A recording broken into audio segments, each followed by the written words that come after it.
কারণ এটাও মনে রাখবে সেই ঈমানওয়ালা এখনো বেঁচে ইনশাআল্লাহ সময় কথা বলবে আজ নতুবা কাল, কারণ সব সময় মৌচাকে ঢিলা মারবে না। যদি মধু নিবার থাকে মধু নিতে যাও, ধোঁয়া দাও, মধুর রস বের করে নাও, কিন্তু মৌমাছির চাকে যদি ঢিলা মারতে যাও এমন হোল ফুটাবে চুল কারো জায়গা খুঁজে পাবি না। কোন জায়গা ছাড়বি আর কোনটা চুলকাবি খুঁজে পাবি না, কারণ মৌমাছির চাক ঘাটানো মানে কি? কথা বলে না, জোরে বলে। ঘুমন্ত বাঘগুলোকে জাগানোর চেষ্টা করবেন না, বিনয়ের সাথে বলছি। মসজিদ নিয়ে রাজনীতি বন্ধ করুন, ধর্মস্থান নিয়ে রাজনীতি বন্ধ করুন, কারণ এটা আমার বাপের কথা নয়, ভারতবর্ষের সংবিধান বলেছে কথা। ভারতবর্ষের যে পার্লামেন্টের তত্ত্বাবধানে দেশ চলে, দেশ পরিচালিত হয়, তাহলে 1991 সালে নরসিংহ রায়ের আমলের যে আইন পাশ করা হয় ওই আইনটা তাহলে কি হবে?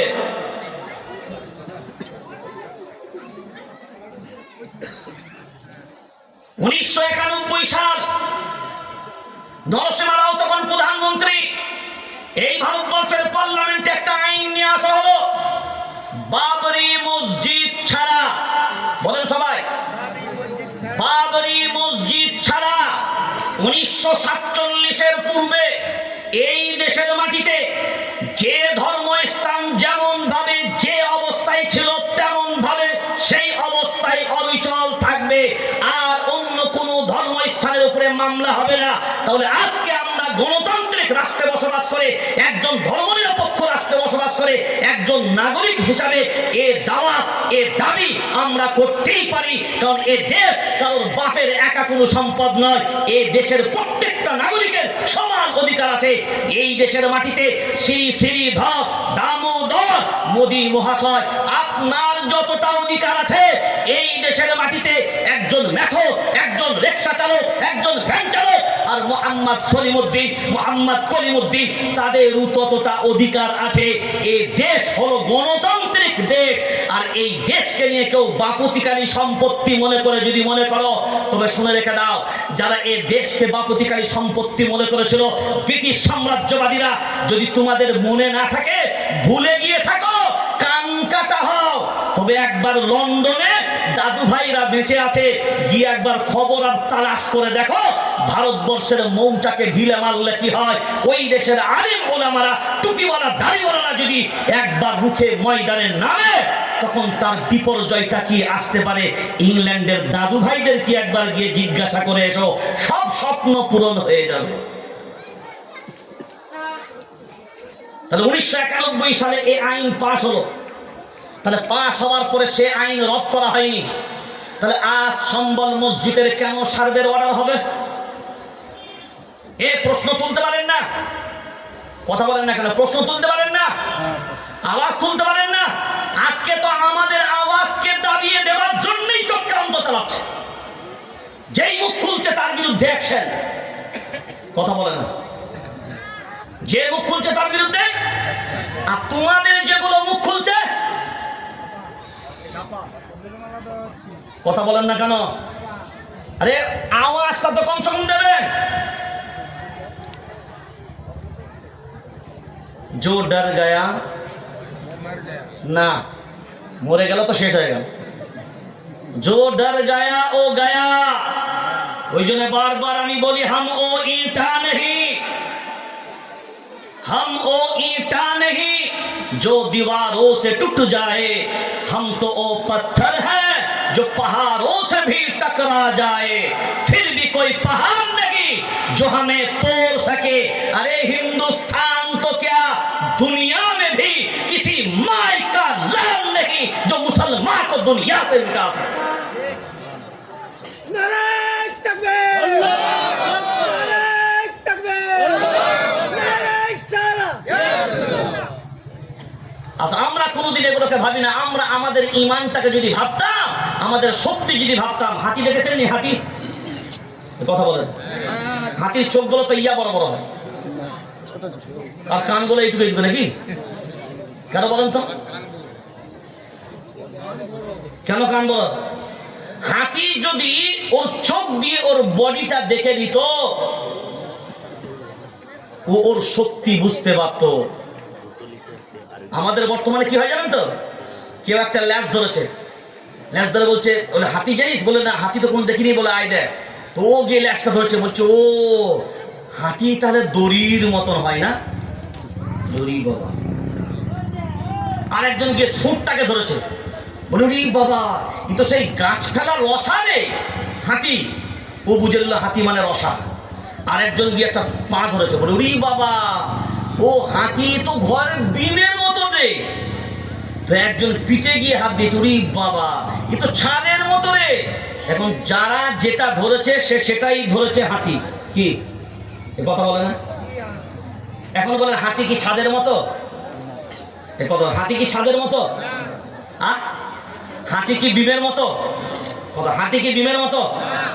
হাতি কি দড়ির মতো? অ্যাকচুয়ালি যে ধরেছে সবগুলো মিলিয়ে হাতি, সবগুলো মিলিয়ে হাতি না শুধু দড়িটা হাতি? জোরে বলে। আজ আমরা বর্তমানে ওই যে যারা পেরেছি একটা করে ধরেছি আর বলেছি এটাই হাতি।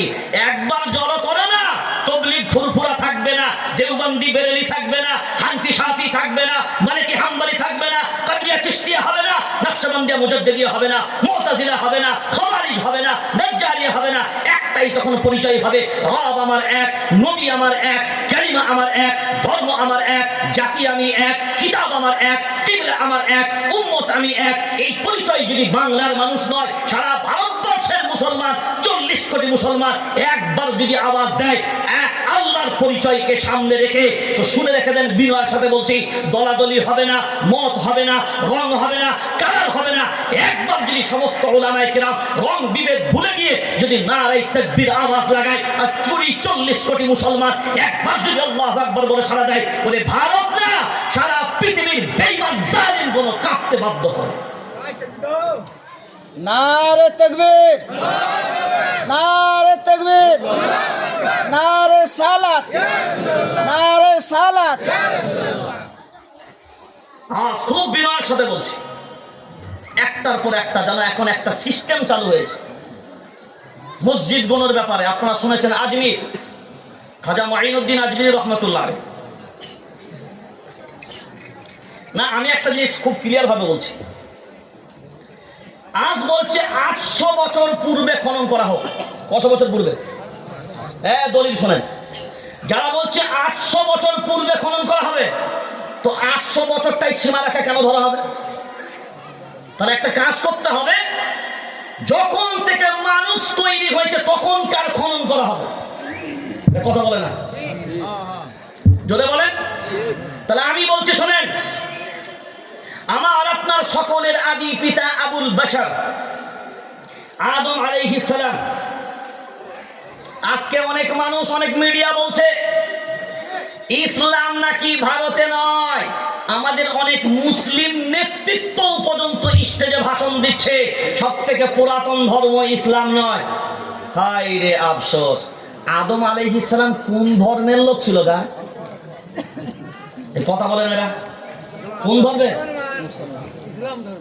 আরে ইসলাম ধর্মের। কোন ধর্মের? জোরে বলেন। তো আদম আলাইহিস সালাম যদি ইসলাম ধর্মের হয়, তো ভারতবর্ষের জমিনে আদম আসলাম এসেছিল তোর বাপ এসেছিল? কথা বলে না, কে এসেছিল? তো আদম আলাইহিস সালাম যদি আসে, আর তুমি তো আদম আসলামকে বাপ বলে মানো না, তুমি তো বাপ বলে মানে কার? ওই দারুইন সাহেবের কথা, মিস্টার দারুইন সাহেবের বক্তব্য ছিল না, মানুষ তৈরি বাঁদর থেকে। কি থেকে মানুষ তৈরি? আরে জোরে বলে, মানুষ তৈরি বাঁদর থেকে। তো আমি বললাম, দারুইন সাহেব যদি মানুষ তৈরি বাঁদর থেকে হয়, তাহলে তো আপনিও তো বাঁদরের বাচ্চা, আপনি তো তার বাইরে নয়। আরে বাচ্চা মানে তো সন্তান। এখন বলেন, ছাগলের পেট থেকে কি বাঁদরের বাচ্চা বেরোয়? কথা বলেন। আপনাদেরকে মুরগির তা দেয় না? দেয় তো। আচ্ছা, মুরগির তায়ের ভিতরে হাঁসের ডিম যদি ভরে দেয়, তো 21 দিন 22 দিন পরে তো ডিম ফেটে বাচ্চা বেরোবে নাকি? বেরোবে তো। এখন বলে হাঁসের ডিমের ভিতর থেকে ওই মুরগির তায়ে তা দেওয়ার পরেও হাঁসের ডিমের ভিতর থেকে মুরগির বাচ্চা বেরোবে না হাঁসের বাচ্চা? ওরে মুরগির তায়ে হাঁসের ডিম দিয়েও যদি মুরগির বাচ্চা বের করা না যায়, তো বাঁদরের ভিতর থেকে মানুষের বাচ্চা কি করে বের করতে পারে?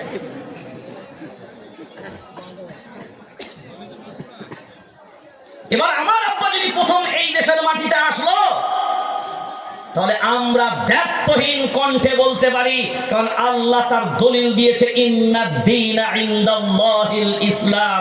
আমি আল্লাহ, আমার কাছে মনোনীত ধর্মের নাম ইসলাম। তাহলে আল্লাহর কাছে মনোনীত ধর্মের নাম যদি ইসলাম হয়, আদম আলাইহিস সালাম আল্লাহর মনোনীত ছিল না অমনোনীত? তো মনোনীত যদি হয়, তিনি প্রথম নবী, তো তার ধর্ম ইসলাম ছিল না অন্য কিছু? তো যদি ইসলাম ছিল, তাহলে ব্যর্থহীন কণ্ঠে আওয়াজ তুলো, ভারতবর্ষই হলো ইসলামের জন্মভূমি। ভারতবর্ষ হলো জোরে বলে ইসলামের জন্মভূমি। তাহলে আমার বাপের জন্মভূমিতে দাদাগিরি তোমার, ভিটে আমার বাপের, আর দাদাগিরি কথা বলেন, তাই তো হচ্ছে। তাহলে খনন যদি করতে হয়, তাহলে আমার বাপ যখন এসেছিল তখন থেকে খনন শুরু কর, কথা বলে না? তা তখন থেকে যদি খনন শুরু করিস, কনভার্ট কারারে, এই কনভার্ট কারারে, কথা বলে না? কে কনভার্ট? আমার বাপ তো ইসলাম নিয়েছে, তাহলে আমার বাপের সন্তান তো আমরা, কনভার্ট হলো কি করে রে? মাঝখানে কোন সন্তান বিগড়ে গিয়ে রাস্তা গুলিয়ে ফেলেছে আলাদা কথা, কিন্তু আমরা তো এখনো বলছি কার সন্তান? কার সন্তান? আদম আলাইহিস সালামের সন্তান। কার? তো আদম আলাইহিস সালাম কি মুসলমান ছিল না অন্য কেউ ছিল? তো আমরা যদি তার সন্তান হয়, তো আমার কনভার্ট হয়েছি? কথা বলে না, জোরে বলেন। মানুষ নিজের মতো করে শুধু বুঝে নিলে হবে না, প্রকৃত বিষয়টা তো বুঝতে হবে। ওরে ল্যাস তুলে দেখতে হবে, এড়ে না বেড়ে শুধু গেলে হবে না তেরে। আজ বড় আফসোস নিয়ে বলছি, আজমির নিয়ে মামলা, দেওবন্দ দারুল উলুমের ব্যাপারে মামলা করুন, মসজিদে রশিদিয়ার উপরে মামলা করুন, সম্বল জুম্মা মসজিদ তো যা করেছে একে অন্যের দোষ চাপিয়েছে। আমি একটা কথা শুধু বললাম, 6 জন যুবক যার মায়ের কোল খালি হলো, আজকে যে প্রশাসন বলছো গুলি আমরা চালাইনি, তাহলে গুলি চালানো কারা? কেউ না কেউ তো চালিয়েছে। তো কেউ যদি চালাই, তোমাদের উপস্থিতিতে তোমরা তো নিরাপত্তা রক্ষী, কথা বলে না, জোরে বলেন। তাহলে পুলিশের উপস্থিতিতে গুলি চললো, এই ব্যর্থতার দায় কি তোমাদের না? নাটক করার জায়গা খুঁজে পাওনি? শুধু একটাই তার কারণ, এ মুসলমান বিভেদ করে করে নিজেদের ভিতরে বিচ্ছিন্ন হয়ে আছে। এ মুসলমানদের ভিতরে যদি একতা থাকতো, কারণ এখনো ভারতবর্ষের হিন্দু মুসলিম সেইভাবে নাই, কারণ বহু ভদ্র যারা প্রকৃতপক্ষে ধর্ম দেশকে ভালোবাসে, তারা এই দেশের বিভাজন চায় না। এখনো পর্যন্ত তারা ভ্রাতৃত্ব চায়। বহু জায়গায় ভয়ে কিছু করার নাই, উপায় নাই, তাই আজকে বহু মানুষ নত হয়ে চলে। সেই জন্য আমাদের প্রত্যেককেই ভাবা দরকার, এই জায়গা থেকে আমাদেরকে প্রতিজ্ঞাবদ্ধ হওয়া লাগবে। আর নয় অনেক ঘুমিয়েছি, ঘুমিয়ে সময় প্রয়োজন আছে না নাই? আমরা করতে পারবো ইনশাআল্লাহ। আসুন, সব থেকে শেষ কথা যেটা আমার, এটা হলো আজকের জন্য সব থেকে বর্তমান সময়ের জন্য একটা গুরুত্বপূর্ণ টপিক। এদিকে তাকান সবাই। আমরা সবাই জানি বর্তমান কেন্দ্রীয় সরকার ওয়াকফ অ্যামেন্ডমেন্ট বিল, মানে ওয়াকফ সংশোধনী বিল পাস করার একটা চক্রান্ত চালাচ্ছে। অধিকাংশ মানুষ আমাদের জানেই না যে ওয়াকফটা আসলে কি। 2 মিনিটে বুঝে নেন। কয় মিনিটে বললাম? ঘন্টার পর ঘন্টা যেটা আপনাকে বুঝাতে হতো, আমি আপনাকে 2 মিনিটে বোঝানোর চেষ্টা করছি। যদি বুঝতে না পারেন আমাকে রিপিট করবেন, আমি সেটা 2.5 মিনিটে বোঝানোর চেষ্টা করব। কত মিনিটে বললাম?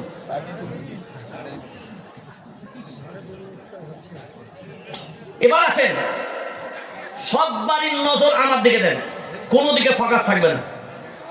প্রথম আপনারা বলেন, এই বিলের আপনারা পক্ষে না বিরুদ্ধে? একবার হুঙ্কার দিয়ে বলেন তো, এই বিলের আমরা সকলে ঐক্যবদ্ধভাবে এর বিরোধ করছি বিরোধ করছি, বিরোধ করছি। একতাবদ্ধ ভাবে। এবার আসেন, অনেকের ধারণা এই ওয়াকফটা কি, সবাই ভালো করে আমার দিকে তাকান, এইটা ভুলে গেলে চলবে না। এটা একটা স্টেজ বানিয়েছেন না, এটা একটা স্টেজ আছে না, স্টেজের উপরে আমি আছি না নাই, আমার চাদর আছে না নাই, আমার রুমাল, আমার পাগড়ি, ফ্লাক্স, বই, মোবাইল, চেয়ার, হুজুরা এসে হুজুরা, মাইক্রোফোন, গ্লাস, কেটলি, পানির বোতল, চায়ের কাপ, হাবিজাবি যা আছে সব সব আছে, সব আছে। কার উপরে আছে? জোরে বলেন, স্টেজের উপরে। এবার স্টেজের উপরে দেখেন একটা তিরপল বা একটা সব বিছানা আছে। এখন ধরুন এই তিরপলটা যদি ওই দিক থেকে টান দেন, আমরা যারা আছি সবাই যাব না আমরা বাদ দিয়ে শুধু তিরপলটা যাবে? জোরে বলা লাগবে, সবাই যাবে। মাশাআল্লাহ, এটা ভুলবেন না। এখন বলেন, আপনাদের এলাকার যে মসজিদ আছে, আচ্ছা এই মসজিদটা ফাঁকা জায়গায় না কোনো মাটির উপরে? জোরে বলেন, মানে কোনো জমিনের উপরে, তাই তো? জমির উপরে। এই যে মসজিদটা যে জমিনের উপরে আছে, মাদ্রাসা যেটার উপরে থাকে জমিনের উপরে, কবরস্থান জমির উপরে, মক্তব জমির উপরে, এই যে জমিগুলোর উপরে আছে এটাই হলো ওয়াকফ, এটাই হলো ওয়াকফ। এখন বলেন, এই জায়গা যখন টান মারবে, এই জায়গা যখন টান মারবে, যেমন স্টেজের পিপাত ধরে টান মারলে সবগুলোই যাবে। এখন বলেন, এই ওয়াকফ সম্পত্তিতে টান মারলে মসজিদ যাবে না থাকবে? মাদ্রাসা, মক্তব, কবরস্থান। এবার শুনে নেন, ভারতবর্ষের জমিনে যা পেয়েছেন, যদি এই ওয়াকফ সংশোধনী বিল পাস হয়ে যায়, ভারতবর্ষের মুসলিমরা 50% কোণঠাসা হবে। কারণ বহু মসজিদের রেকর্ড নাই, বহু মসজিদের রেকর্ড হয়নি, এখনো রেকর্ড নাই, এগুলো এমনিই যাবে। আর যেগুলো আছে কাগজ কলমে, সেইগুলো ওই জায়গার টানে যাবে। বুঝাতে পেরেছি না পারি নাই? কিসের টানে যাবে? টানবে কি? এই যে চক্রান্ত একটা কুচক্র শুরু করেছে, এর বিরুদ্ধে আমাদেরকে দল মত নির্বিশেষে ঐক্যবদ্ধভাবে সোচ্চার হওয়ার প্রয়োজন আছে না নাই? জোরে বলেন। হ্যাঁ, মুসলিম পার্সোনাল ল বোর্ডের হাতকে এবং আইনি ভাবে তাদেরকে সহায়তা দেওয়ার জন্য এবং তাদের সার্বিক শক্তিকে আমরা যদি আমাদের পক্ষ থেকে শক্তি তাদেরকে যোগাতে পারি, ইনশাআল্লাহ আমরা দোয়াও করব আর আগিয়েও যাব। তবে হ্যাঁ, দায়িত্বহীন কণ্ঠে বলছি, আজকে অমিত শাহর মতন মানুষ তিনি যদি কথা বলতে পারে যে হার হালতে আমরা এই বিল পাস করাবো, তবে আমরা ভারতবর্ষের মুসলিম হিসাবে বলছি, হার হালতে সার্বিক শক্তি দিয়ে হলেও ইনশাআল্লাহ এই বিলের বিরুদ্ধে প্রতিরোধ গড়ে ইনশাআল্লাহ আমরা পথগুলোকে আটকে দেবার ব্যবস্থা দেব। নারে তাকবীর! পারবো? এই পারবো? নারে তাকবীর! পারবো। পার্লামেন্ট আপনারা চালান, পার্লামেন্ট আপনাদের দখলে থাকবে, কিন্তু গণতান্ত্রিক রাষ্ট্রে গণতান্ত্রিক পদ্ধতিতে এই জনতা রাস্তাগুলো দখল করে ইনশাআল্লাহ ওই চাষি ভাইদের মতন যদি একবার সোচ্চার হতে পারে, ইনশাআল্লাহ প্রতিরোধ গড়া যাবে, প্রতিরোধ গড়া যাবে। আল্লাহ আমাদের প্রত্যেককে কামিয়াবি দান করুক এবং সকলেই সবকিছু বিভেদ ভুলে ঐক্যবদ্ধ ভাবে হকের উপরে অটুট ভাবে থাকার আমাদের সকলকে তৌফিক দান করুক। এখন তো আমি আমার মতন ক্ষুদ্র মানুষ, ক্ষুদ্র মতন বলেছি, এখন আপনাদের সকলের সুপরিচিত মানুষ এবং বাংলার সিংহপুর